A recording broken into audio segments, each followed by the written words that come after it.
My next guest started a unique private equity company that allows entrepreneurs to sell their business and at the same time create a recurring revenue stream for investors. No matter if you're an entrepreneur, an aspiring entrepreneur, or an investor, this episode is packed full a ton of money-making tips. Please welcome Kyle Kuderewski.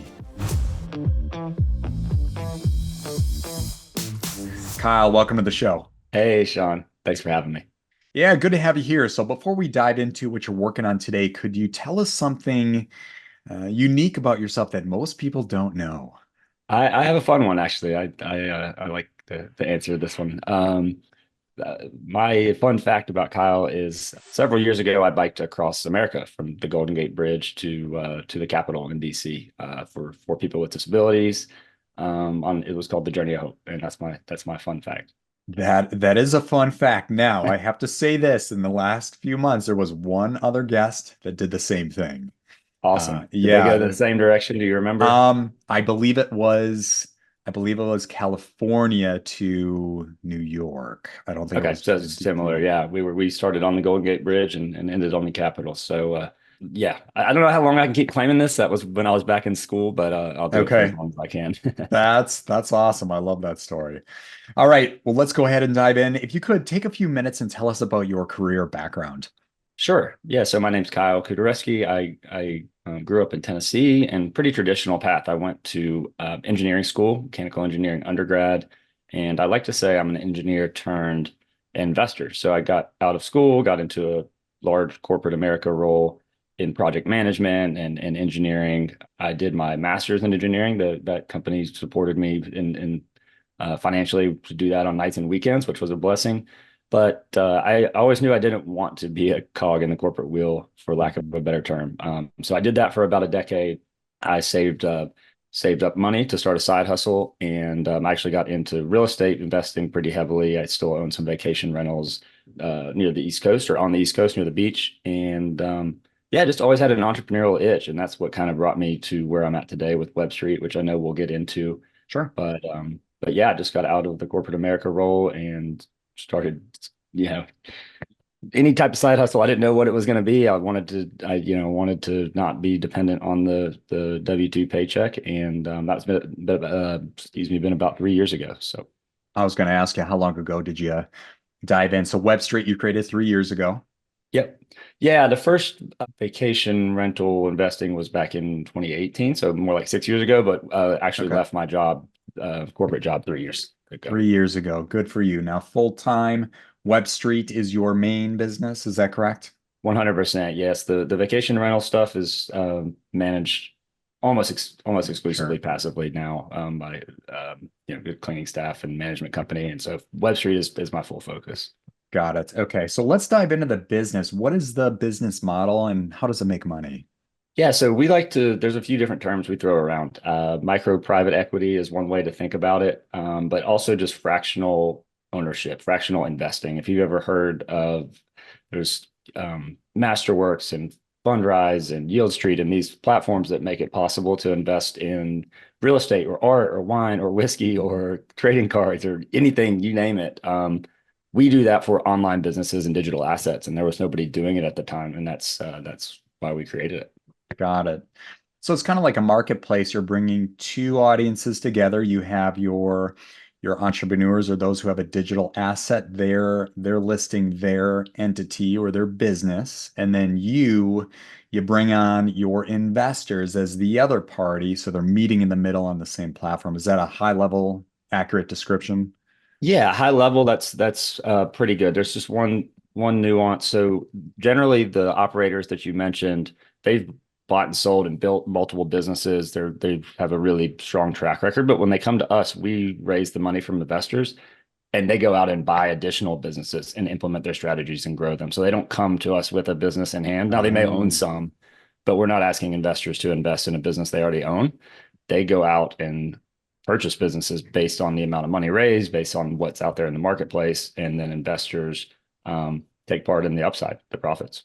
Got it. So I'm still trying to walk my way through the journey of a user. So if I come to you, let's say I'm an investor, I come to you and say, hey, Kyle, I want to invest in businesses. Is this a site I just can kind of browse, like any kind of marketplace site I can look at?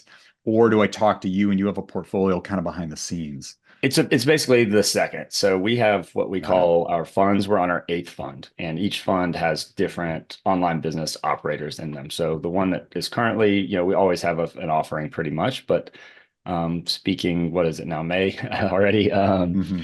We have a portfolio of three operators. One is in software as a service, one is in direct to consumer, and then one is in the agency side of things. So marketing and digital advertising Hmm. and stuff like that. So if you wanted to invest in that fund, you would get diversification across all three of those operators. Got it. Okay. So you go, depending on the uh where you're at, it sounds like you start a new fund. Do you do like I've talked to different firms that are kind of like your business model where they'll start like maybe two, maybe three funds per year. And then within each fund would be a bundle of businesses You got it. Yeah, that's it. We're doing three to four, just per year. depending. Okay. Yeah, three to four per year. Yeah, That's great. And then I assume when you open a fund, it also has a close, like, hey, this is your opportunity to invest. We are closing, in the next 2 weeks. And if you don't get in by that time, then you can invest in the next fund potentially. Is that kind of how it works? that's exactly it. You're explaining it I'm your better than I pitch man. could.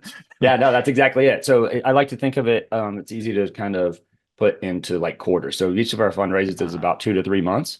Once we close the fund, those operators go out to marketplaces, different brokerages. There's private deal flow. They go start to acquire businesses, and there's another quarter or a 3 month acquisition period. So they have 90 days. They go look for businesses. They bring them to us, and we either we have final say. They do very in-depth due diligence and vetting of the businesses. And if we think it's a fit for what they said they were going to do, we will use that investor money to purchase those businesses. And generally, we can get them at a very good multiple Yeah. because we're coming with cash in hand. And the only other thing I'll add is that the operators, they actually put in 5% of the total fund as well. So Hmm. they have a lot of skin in the game. If it's a $2 million business they bought or a $2 million fund, they've got $100,000 in. So we tried really hard to align incentives. Got it. So now to clarify here, you're buying majority stake in the businesses that go within each fund. Is that right? Though we actually purchased the businesses. We purchased them with You, the investor and operator money. We purchased them in a limited partnership, so we own uh, them.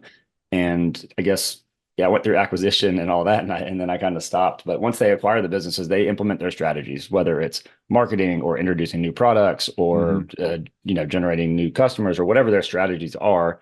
Um, they use those to grow the businesses, and then they eventually sell the businesses. So we say in the 2 to 4 year range is what we advertise. Obviously, it depends on market conditions and how the businesses are growing, Mhm. and they're spitting off cash flow throughout this whole period. But at the end of the fund, all the businesses will have been liquidated or sold. Gotcha. Okay. Hey guys, here's a quick commercial break. So, have you ever wanted to invest in the stock markets on your own? Well, I have just a solution for you. Ticker is a platform that helps investors manage their own investments confidently. It's perfect for beginners and it will save more experienced investors a lot of time. Check this out. Here's some of the key features. There's a customizable dashboard. There's also stocks, ETFs, and crypto. On the stocks page, you can search, sort, and filter by anything you want. And we have an easy to understand rating system, so stocks are either on sale, watch, or overpriced. We also have a portfolio tracker and custom alerts you can set on stocks, ETFs, and crypto. So if you ever wanted to know what stocks to look for, what stocks to avoid, know when to buy, know when to sell, and help you avoid losing money in the stock market, I invite you to join Ticker for free. All right, let's get back to the show. And why does somebody come to you in the first place? Are they kind of in a position where, and I'm a little bored of maybe building my business. I want to hand it off, or maybe there's maybe a partnership issue, and they're like, we just want to wash our hands of this and go our separate ways.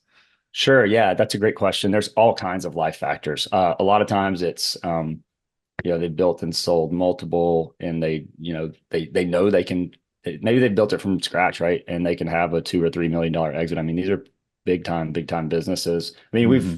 bought some for, as low as 300,000, which is still relatively significant. But up to several $1 million. So maybe they just want that windfall. Right. Unfortunately, there's other things like you just mentioned. I mean, there's partnerships gone bad. There's, Hmm. Right. there's divorces. There's life, just life. Some people Yeah. they just want to do something different. So all kinds of different reasons. Gotcha. Okay. All right. And then talk to us about some of the criteria you're looking for. Like I know some of the entrepreneurs in our audience, they may be in that position. Like they're building a business, they have momentum, they've got an audience, they got an email database, and they're like, you know what? I maybe want to hand this off to somebody else and work on some. I've got an itch to do something else, and they don't know where to go, but you might be a good opportunity. But what criteria are you essentially looking for? Yeah, so there's a lot of different brokerages and places you can sell businesses, and they vary greatly in what their criteria are. Some are kind of you can list anything you want, kind of Wild West, and then there's some Mhm. like our sister company Empire Flippers who do extremely like it's a very strict criteria. So 95% of the businesses that come to Empire Flippers don't get listed on the site just because they want to list the best of the best. So some of those criteria would be first of all, they need to be a digital business. Okay. They can have a physical aspect per se, warehousing or something like that for the products, but they need to be a digital business. Generally, we want businesses that are growing. Basically, we don't want businesses that are in decline. Not that there aren't good businesses in Hmm. decline that somebody couldn't turn around. It's just not the because we have investors. Our number one criteria is investor returns. So we want businesses that are growing and not declining. Other than that, it really depends on what their strategy is. Some of them, if it's an Amazon FBA business where they're listing a bunch of Hmm. products, they may have a bunch of different SKUs, but only one of those SKUs is making the money. That's pretty risky, right? Like Yeah. same thing as software as a service. If you've got a bunch of recurring revenue, but all of your revenue is coming from one or two big customers, Mhm. it's risky, but that means also there's opportunity. So a bit of a long-winded answer there, but we look at all kinds of different criteria and we look out for red flags. Do you have enough suppliers? How does your supply chain look? Sure. All that type of stuff. So does that make sense? It does. Yeah. What I'm thinking about is on the SaaS side is, MRR, like you said, and this is more of a B2B play, and this is good for the audience. Like, Ticker in our case, we're more B2C, so we've got a lot of customers. So if we're not going to have a situation where B2B, you could have the majority in two accounts, but on B2B, let's say you've got 15 customers, but two of them have 80% of the revenue, then it's like, oh, like how are the Right. relationships with those two? They better be pretty good. Yeah, exactly. And Yeah. you hit the nail on the head there. And then Yeah. does the buyer or the seller want to disclose? Sometimes they don't until you get far enough in the due diligence Hmm. process, maybe they don't want to let you know exactly Yeah. who those customers are or whatever the case may be. So, Then you um, kind of mentioned you also do, FBA. So right away, I think of e-commerce. You're dealing with businesses that have a physical product. So you're probably asking questions like, where's your product engineered? What yep. does that supply chain process look like to get products from there overseas? Let's say it's manufactured to the customer's door. What does that time look like? I'd be asking all Right. those questions. Yeah. Are you shipping by sea? Or are you shipping by air? Are you doing both? What are Yeah. your backups? I mean, there's so much that goes into it. Yeah. But you're exactly right. And then what does your vetting time period look like? Are we talking like a 1 month, 3 month process here to really vet your prospects? Yeah. It's probably right in there between. It's Okay. generally around the 2 month range, and it can vary by each operator. What it has to be a fit for them as well. They come to us for different reasons. Some of them, they've built a bunch of businesses, but they want to take it to the next level, right? They've sold a couple $300,000 businesses, but they want to, go out and buy a larger business and implement their strategy. It's really a courting process. So we vet them extremely in depth, but they need to vet us and be comfortable with us as well. What we bring to the table as Web Street as a company for them is we like to say a fund in a box. So we take care of investor relations, we take care of all the legal, all the taxes, all of Hmm. that stuff, distributing the profits to the investors. So they can just worry about growing the businesses. That's it. They don't have to mess with the LLCs and the K1s and all of that stuff that Yeah. comes along with investors. So that's really attractive for a lot of operators. Got it. And just to clarify, and this is good for the audience to know, is prospects going to come to you. They're still going to operate the business. They're not selling it and handing it off completely. They are still operating, correct? Generally, yes, that's correct. Yeah. Yeah. Yep. Yep. There are other entities, of course, they'll buy it And I've been approached by those types that are like, hey, we want to buy you outright and we want to operate it. You Right. just walk away with a check and you can do whatever you want. And I'm like, well, I like building my business. I don't want to let it go. Yeah, I mean, that's a very good point. A lot of times, I mean, it's your baby, right? You've spent Yeah. a lot of blood, sweat, Yeah. and tears building, and so anybody that's built a business knows that how much hard work goes into it. And even if you were going to completely walk away from it, you want it to go to somebody who's going to continue to let Right. it succeed, right? Um, Another question here would be, do you have a minimum like monthly recurring revenue if it's a SaaS or just monthly revenue you look for if it's e-commerce? Yeah, so this gets a little bit out of my expertise as far as the company. I'm the ops side, operations Hmm. manager. The other side of the business is acquisitions, which is a really, really big part of the business. But I can speak kind of in general terms. When the portfolio managers or operators, we use those terms interchangeably, come to us, they generally lay out their criteria to begin with. So it varies is the answer, but we always disclose that to our investors. So when you go to our site or our platform and you are deciding if you want to invest in this fund or if you want to wait for one later in the year, you can see all of those criteria. You can see their track record, what they've done in the past, what they plan to do to grow the businesses, what MRR they're looking for, and it varies. We have two different SaaS operators in our previous fund. One was very much B2B infrastructure. He actually was coding himself and all that stuff and his team.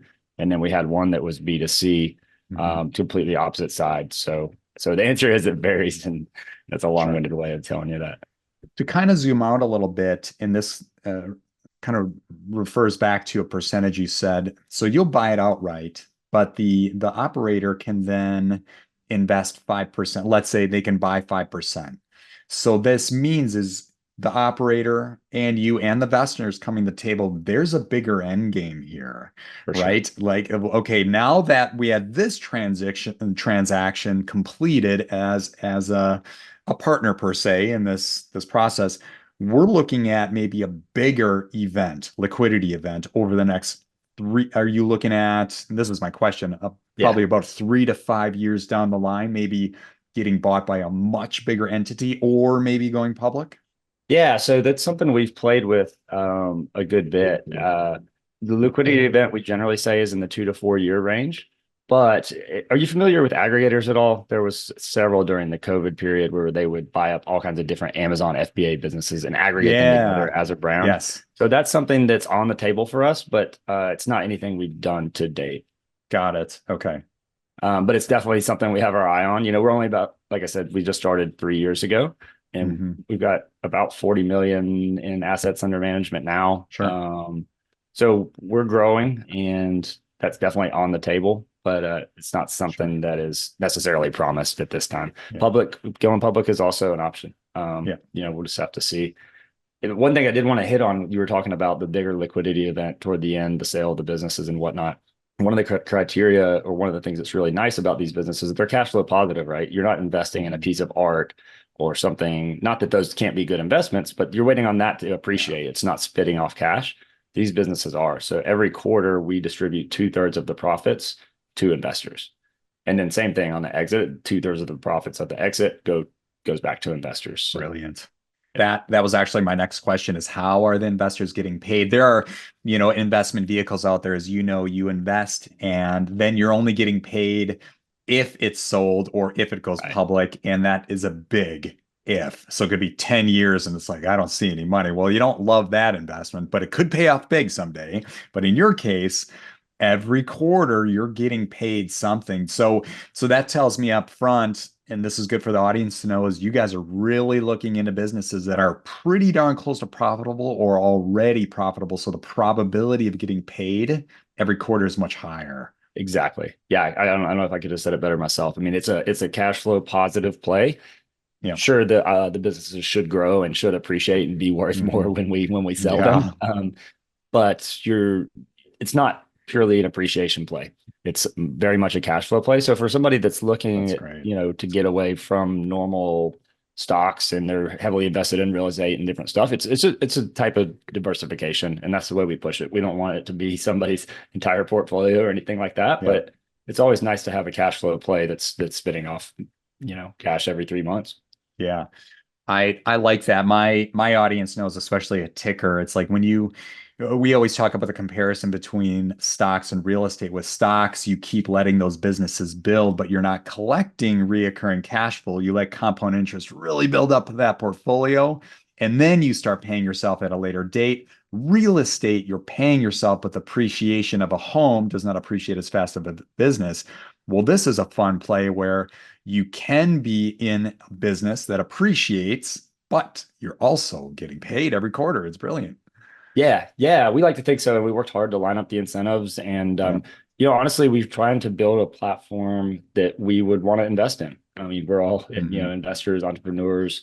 We haven't talked about our team much, but we're Thanks, remote man. all over the world. We have team members in America, Mexico, Colombia, Portugal, Thailand, Egypt, and just a really good culture of entrepreneurs and investors, and that's at the forefront of our minds as we're building this company. Yeah. Yeah. And it sounds like you guys are a remote, fully remote company. Fully remote. Yeah, nothing to do with COVID. We just always have been. That's one of the nice things about digital Mhm. businesses is it Yeah. allows that. We do get together once or twice a year, somewhere fun in the world. And, we work, we call them retreats or meetups, and we Yeah. have a lot of fun together, but we work hard on projects and strategies and things that you don't want to do over Zoom. Sure. And yeah, but other than that, we're spread all over completely remote. So what's the big thing you're working on right now to build this business?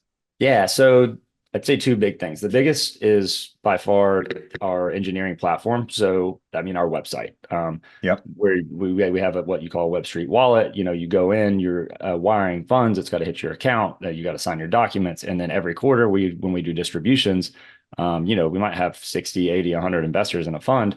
That all has to get distributed to their account. So we have a whole engineering team that is really kind of my baby, and that I enjoy. And that's where my background's at. And then the other big thing is, one like talking to people like you. A lot of people don't know that much about online businesses or that there's a way to invest in them. And we're trying to, make it more well known, make it a kind of a new asset class. And so there's a lot of kind of growing the audience right now, the Right marketing side on. of things. And then to invest, do you have any limitations like you have to be accredited or is it pretty much wide open?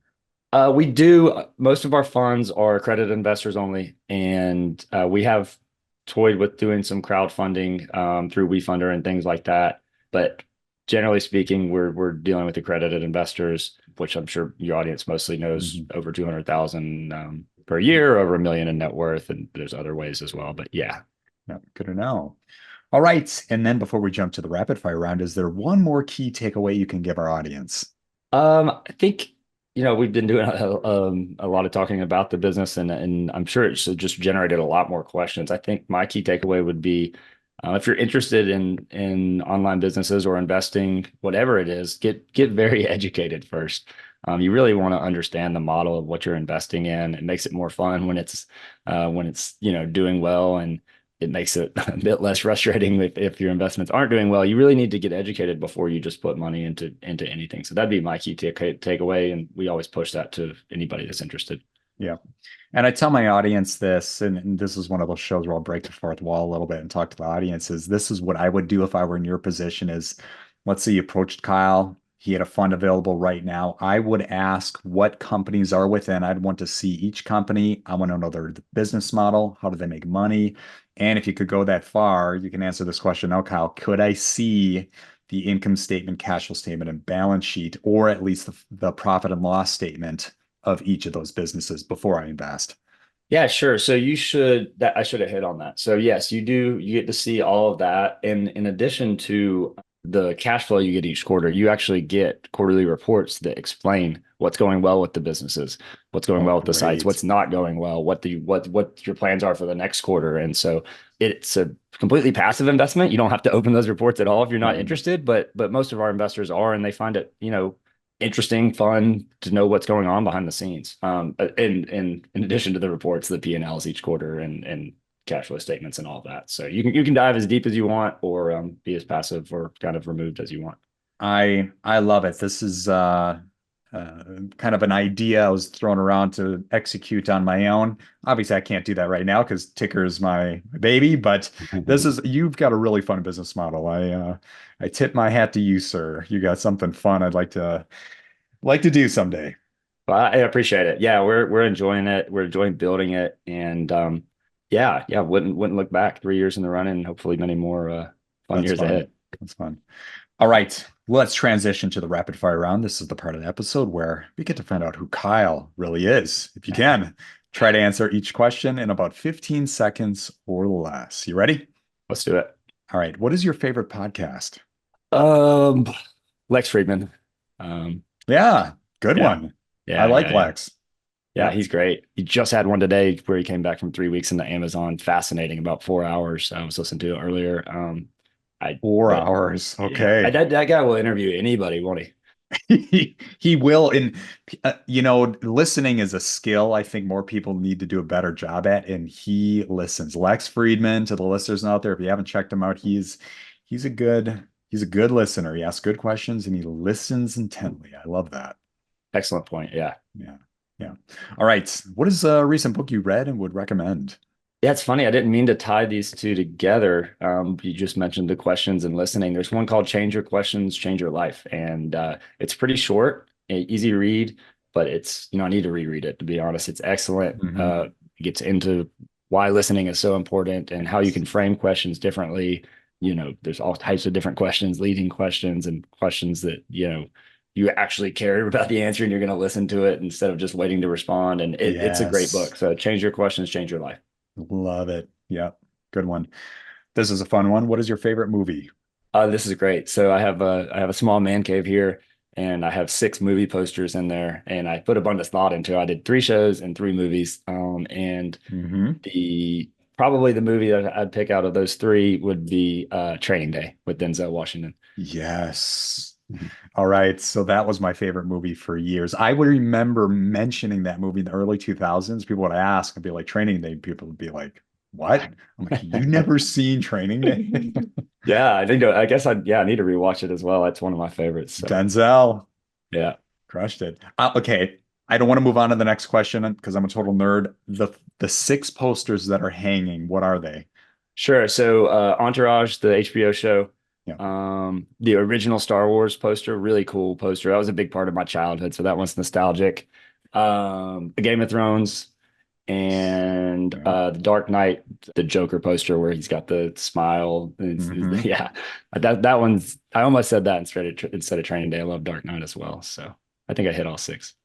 Yeah, I've got the same thing, Dark Knight poster with the clown. Yes, Yeah, so yeah, good. in my man cave, our lower level at least. Yeah. Nice call, man. That's awesome. Thank All you. right. Next question here. What is the worst advice you ever received? Um, yeah, this is a good one. There's a lot of bad advice out there, isn't there? Hmm. I would say that the worst advice I received was just basically, I don't know if it's advice as much as I guess it was trying to think of how to phrase it was it basically in high school. It came with my high school was pretty easy, much easier than it should have been. It Hmm. was even though I was doing well in school, it was just there was no reason to go above and beyond and study harder than you needed to. And I think that was terrible advice because when I got to college, I had no idea how to study for engineering school. And it took me a couple of years to even learn how to study. Yes. So I don't know. It was a kind of a long-winded way around that, but that would be it. To kind of hammer on that, uh, it was phrased to me, you Learn how to So learn, learn how right? to learn. Yeah. Yes. And I Yes. was horrible at that in high school, nor did I really care about high school. It's like I just, Exactly. sports and hanging out with friends. Exactly. You That's know, exactly it. Yeah. That that yeah. was that was it. In college, one of my friends is a PhD. He's a professor, and he's like, your learning doesn't end after college. It starts after college. The Right. purpose of college is to you figure out how you learn best, whether it's note cards or like I'm not a person that we're making this longer than it needs to be, but All hopefully the good. audience finds fun in this. Is I hate sitting down, staring forward, and watching people talk at me. That's not how I learn. I Right. learn by reading on my own and writing down. Like I figured out that's how I learned. So I hated classes my entire life. Yeah. That's not how I learn. I had to give me the book, give me the material. I'll take it on my own, at my own pace. And If it's not writing down, then I use Excel. You're an engineer, you probably get this. You put things into cells and how things can anyway. No, it's So yeah, 100% it. You learn to learn, and everybody learns differently. And yeah, I think that's what engineering school taught me more than anything. It's not like I'm using all the technical skills now, but I learned how to problem solve and work through that's roadblocks and that type of thing. So super important. 100%. All right, flip that equation. What's the best advice you ever received? Bet on yourself. Mm, And that's what I like to think that I am doing currently with the company we're building. I got this advice actually from one of my managers at my previous role shortly before I left. We had a large consulting firm come in, and I was in, relatively mid upper management, and just had to let a bunch of people go that didn't deserve it because of headcount, and just kind of got tired of feeling like a puppet. And hmm. speaking with my manager and going to him, it's like, what's the point in putting me in this role if I'm not going to be able to make my decisions? If I fail, I fail, but at least it'll be because of the decisions I made. So yeah, he basically told me, eventually you're going to have to bet on yourself if you're not happy and with what you're doing. And I think about that a lot. Yeah, great advice. Can agree. All right, and last question here is the time machine question. If you could go back in time to give your younger self advice, what age would you visit and what would you say? Well, the one choice just goes back to what we rambled about for a few minutes ago. I think I would go back to about age 5 or 6, where we really started having early memories. And I would tell myself to enjoy as much time outside with friends, being active as possible. I think my parents did a pretty good job of keeping me outside and active, and Mhm. I enjoy fitness and hiking and all of that stuff. But I wish I had done more. And I know today kids definitely have way more distractions than we ever did. And so I would give myself that advice, and I would give that to anybody else that would listen to it at that age. Sounds like you like me, probably an 80s, 90s kid. So was riding bikes and building Yep. forts and Yep. doing all outdoor stuff. Oh yeah. That's exactly right. All right. Where can the audience reach you? Yeah, so webstreet.co, it's not .com, we're on there. It's Kyle at webstreet.co is my email. I'll just give it out. I'm always active there. And then if my name is in the notes here, just because it's a long last name, Kyle Kuderewski, I'm very active on LinkedIn. So I'll definitely repost this there, and you can find me there. Any of those three ways is perfect. Perfect. Well, Kyle, really appreciate your time. This was great. Thank you. Thanks, Sean. I enjoyed it. See ya.